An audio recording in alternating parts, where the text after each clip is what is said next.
Противпожарните апарати за најголем дел од граѓаните се мисловна именка во домовите речиси да ги немаат. Граѓаните не сваќаат дека оваа мала инвестиција може да ги заштити од катастрофални последици. Оние кои се занимаваат со овој бизнис, за Алфа велат дека свеста се менува, но навистина бавно. Свесноста е на едно многу ниско ниво кај граѓаните за домашна употреба, што не е случај со институциите, со компаниите, значи индустриите, каде што од нашето искуство до сегашно, значи они го почитуваат законот и сите оние законски пропишани норми за законот за пожарникарство и користат потребната противпожарна заштита. Во домовите нема ПП апарати, а во најголем дел од зградите нема хидранти и противпожарни скали, но и онаму каде што ги има, најчесто се претворени во шпајзови остави. Треба многу да се работи на оваа проблематика, треба да се вклучат надлежните институции кои се кои треба да ги обучуваат и граѓаните и компаниите како тоа да се превенира и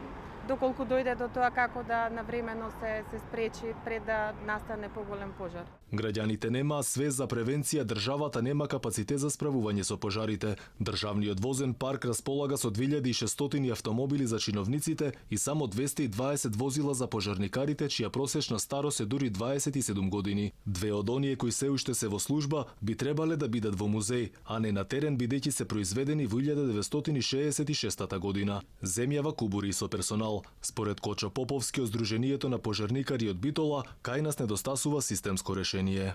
Што се однесува до средствата и опремата, современи средства и опрема кои што се користат низ Европската унија или на Западот, ние на жалост доста каскаме во тој период на таа опременост. Пропишаниот стандард во Законот за пожарникарство налага дека треба да има еден пожарникар на 1500 жители, а во Македонија има вкупно 747 професионалци или 1 на 2778 жители.